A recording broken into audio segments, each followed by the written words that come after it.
আপনাকে স্বাগত জানাই আমাদের ইউটিউব চ্যানেল রাজনীতি সারাদিনে। রাজনীতির সমস্ত আপডেট পেতে আমাদের চ্যানেলকে সাবস্ক্রাইব করুন এবং পাশে দেওয়া বেল আইকন ক্লিক করুন।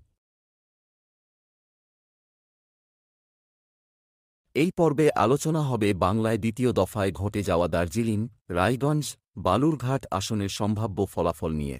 দ্বিতীয় দফার প্রথম আসন দার্জিলিং। সেখানে তৃণমূল কংগ্রেস পেতে পারে 40% ভোট এবং বিজেপি পেতে পারে 44% ভোট। কংগ্রেস পেতে পারে 12% ভোট। অতএব দার্জিলিং আসন যেতে পারে বিজেপির দখলে।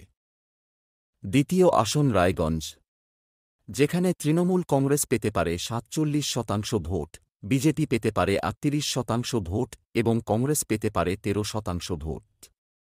এই আসনটি যেতে পারে তৃণমূল কংগ্রেসের দখলে। দ্বিতীয় দফার শেষ আসন বালুরঘাট।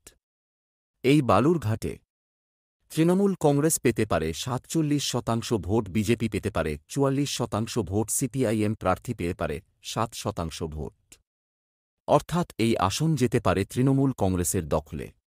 অসংখ্য ধন্যবাদ ভিডিওটি দেখার জন্য। দেখা হচ্ছে পরবর্তী ভিডিওতে।